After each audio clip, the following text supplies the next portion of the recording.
میرے محبوب کریم علیہ نے فرمایا اللہ پہ بھروسہ رکھ کے سویرے نکل جانا رزق کی تلاش میں۔ کس پہ بھروسہ رکھنا ہے؟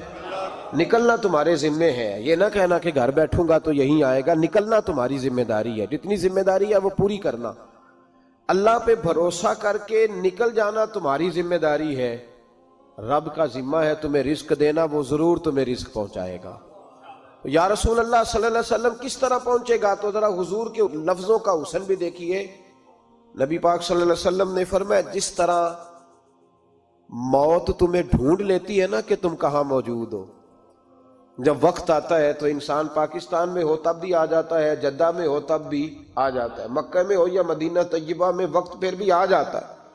فرمایا جس طرح موت تم جہاں بھی ہو تم تک پہنچ جاتی ہے نا، اس طرح تمہارا رزق بھی تم جہاں موجود ہوتے ہو اللہ وہاں پہنچا دیتا ہے، پہنچا دیتا ہے۔ تو یا رسول اللہ صلی اللہ علیہ وسلم کس انداز میں؟ تو فرمایا نکل جانا تمہاری ذمہ داری ہے۔ فرمایا سویرے پرندے بھی نکل جاتے ہیں اور شام کو جب لوٹتے ہیں تو اللہ انہیں پیٹ بھر کے روزی عطا فرماتا ہے، حالانکہ ان کو نہیں پتا ہوتا ہمارا کارخانہ کہاں ہے، ہم نے کہاں جا کے مزدوری کرنی ہے، ان کو نہیں پتا ہوتا کہ ہمارا دفتر کہاں ہے، ہم نے کس آفس میں بیٹھنا ہے، ان کو نہیں پتا ہوتا کہ ہم نے کہاں جا کے مال خریدنا ہے اور کہاں سے ہم نے پھر اس کو دوبارہ بیچنا ہے، انہیں خبر نہیں ہوتی۔ اللہ پہ بھروسہ کر کے نکل جاتے ہیں۔ نکلنا تو تیرے ذمہ ہے کہ نہیں؟ فرمایا وہ تو ڈیوٹی کر، شام کو اللہ جو رب پرندوں کو روزی دیتا ہے وہ تجھے بھی عطا فرمائے گا۔ ایک بات اپنے ذہن میں یاد رکھ لیں، رٹ لیں کہ جو میرے لیے بہتر تھا میرے رب نے مجھے دے دیا ہے، تو بات ختم ہو گئی۔ بس وصل اچھا ہے نہ فراق اچھا ہے، یار جس حال میں رکھے وہی حال اچھا ہے۔ بس جو میرے حق میں بہتر تھا میرے رب نے مجھے، مسئلہ یہ ہے کہ تو اس پہ راضی ہونے کو تیار نہیں۔ حضرت علی کرم اللہ تعالیٰ وجہ الکریم نے میرے نبی پاک کی ایک حدیث بیان کی ہے، اور جناب علی جب یہ حدیث بیان کیا کرتے تھے تو حضرت مجاہد فرماتے ہیں یوں لگتا تھا کہ جیسے حضرت علی ہمیں ہر پریشانی سے نکال رہے ہیں۔ مولا علی شیر خدا رضی اللہ تعالیٰ عنہ فرماتے ہیں کہ مجھے میرے نبی پاک صلی اللہ علیہ وسلم نے ایک طریقہ دیا تھا ٹینشن فری ہونے کا۔ آپ فرماتے ہیں مجھے تو بڑا راس آیا ہے، تم بھی اگر کر لو گے تو تمہیں بھی فائدہ دے گا۔ کہا وہ کیا؟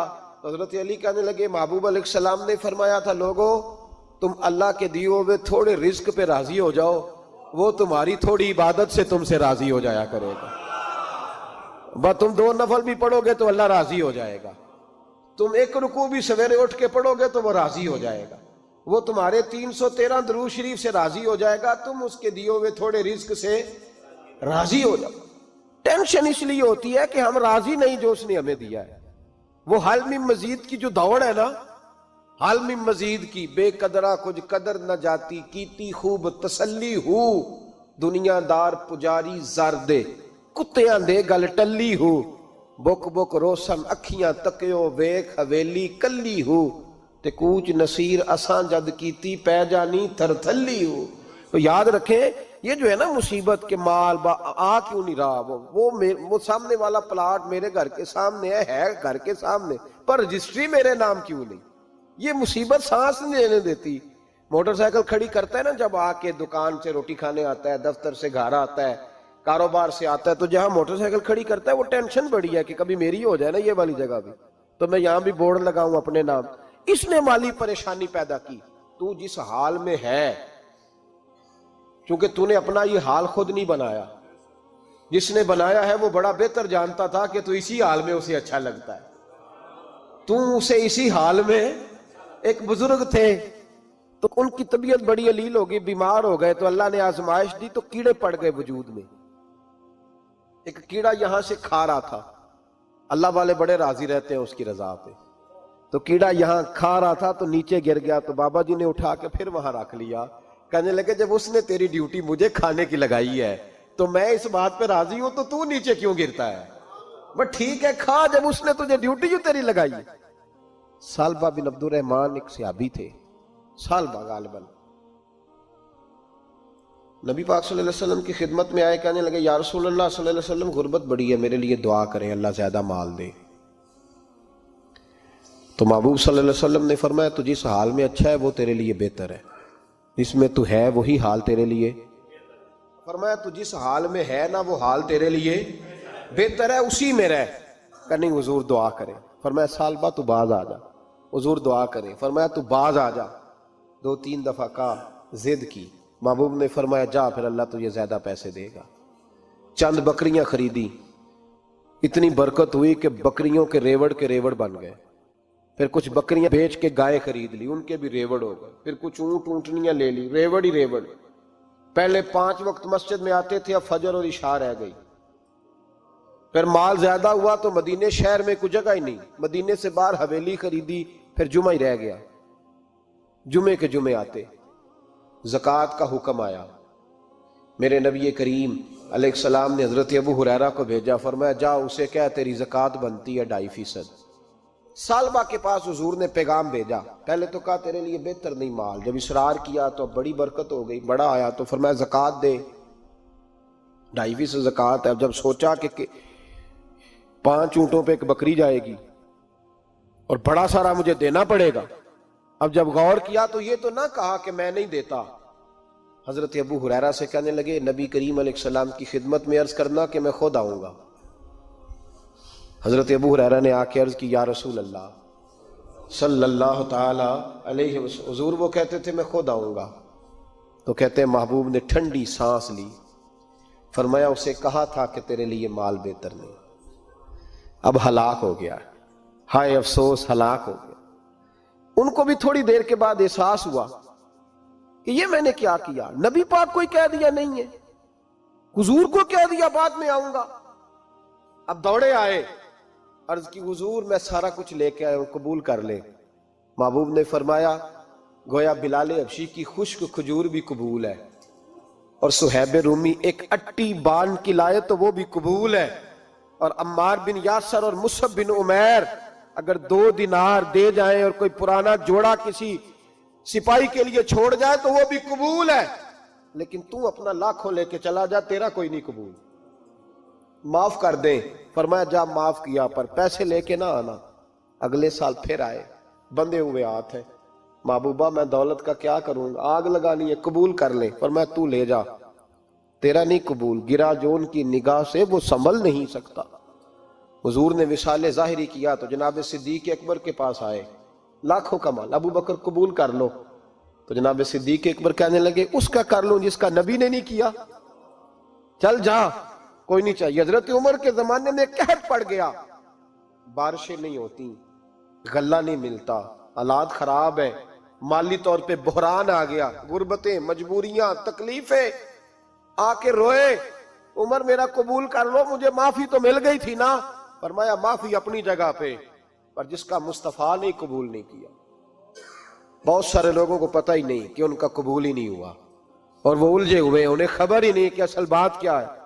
فرمایا جس کا مصطفیٰ کریم نے قبول نہیں کیا، اب ہیرے اور جواہرات بھی لے کے آئے تو بھوکے مریں گے، پر اس کا قبول، اس بات پہ راضی رہو جس حال میں اللہ نے رکھا ہوا، اس حال میں راضی رہو۔ یہ جو مصیبت ہے نا دیکھنی کہ وہ بھی میرے پاس، تمہیں کیا پتا، کبھی پوچھ تو صحیح اس سے وہ کس مصیبت کا شکار ہے، جو مالی طور پہ بڑا امیر ہے، تو اس کی طرف دیکھ کے اپنا دل برا کرتا ہے۔ بس جس حال میں رب نے رکھا ہے اس حال میں رہ۔ حضرت عثمان غنی کے زمانے میں تو وہ وصال کر گئے، لیکن بھائی تو جس حال میں تیرا رب تجھے رکھتا ہے اس حال میں رہ، تیری مالی پریشانیاں ختم ہو جائیں گی۔ اور پھر مالی پریشانیوں کے کچھ اور اسباب بھی ہیں۔ امام شافعی فرماتے ہیں جن گھروں میں لوگ فجر کی نماز کے وقت سوئے ہوتے ہیں ان گھروں میں رزق نہیں آتا۔ آپ فرماتے ہیں فجر کا وقت اللہ کے دینے کا وقت ہے، اس وقت اللہ بانٹتا ہے۔ حضور صلی اللہ علیہ وسلم کا فرمان ہے نا حدیث میں کہ تہجد کے وقت اللہ پہلے آسمان پہ نزول جلال فرماتا ہے جو اس کی شان کے لائق ہے تہجد کے وقت، اور وہ کہتا ہے مانگو میں تمہیں عطا کروں گا۔ لینے کی باری آئے تو بندہ سمیٹ سماٹ کے اندر گھس جائے۔ ہمارے ہاں یہ ہوتا ہے کہ عشاء کے بعد بچے بیٹھتے ہیں موبائل لے کے، تہجد کا وقت آتا ہے تو ان کی آنکھیں بند ہونی شروع ہوتی، تو لینے کے وقت تو سویا تھا، تیرا مسئلہ کیسے حل ہوگا؟ بھائی جب کوئی آدمی خیرات بانٹ رہا ہو تو جو پیالہ پیچھے کر لے اسے ملے گا؟ کہتے اس وقت آنا جب میں بانٹ رہا تھا، اب تو کدھر آ گیا ہے؟ مثال دے رہا ہوں. تو فجر کا وقت مانگنے کا ہے, تو ساری رات تو گزر گئی گیمیں کھیلتے, ٹی وی دیکھتے, اور جو لینے کا وقت تھا تو سو گیا, تو کیسے آئے گا تیرے پاس؟ تو اٹھے سویرے, بندوں سے مانگ کے دیکھ لیا, بڑی عزتیں خراب ہوئی. فجر کا وقت اٹھ کے جھولی پھیلائیں. میرے رسول پاک علیہ السلام فرماتے ہیں, رب فرماتے ہیں جب بندے میرے آگے جھولی پھیلاتے ہیں مجھے شرم آتی ہے, کیسے خالی واپس کر دوں. تو اس کے سامنے جھولی پھیلائیں سویرے اٹھ کے, رزق میں برکت ہوگی. اور پھر ایک اور بات, پانچویں بات, رزق میں تنگی اس وقت ہوتی ہے جب ہم مال غلط جگہ پہ خرچ کرتے ہیں. اللہ مال دیتا ہے اپنے فضل سے, اور جب ہم اسے ضائع کریں.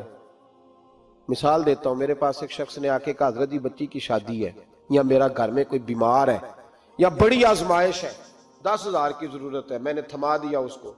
پھر مجھے بعد میں پتا چلا کہ وہ تو عیاشی کر رہا ہے پیسوں سے, وہ تو چلا گیا کہیں گھومنے اور فلاں ہوٹل میں, مہنگے ہوٹل میں بیٹھ کے کھانا کھا لیا. تو میرے دل پہ کیا گزرے گی اس شخص کے بارے میں؟ بلا مثال و بلا تشبیہ سمجھانے کے لیے اللہ نے مال دیا فضل سے, اور اگر عیاشیوں میں لگا دیا.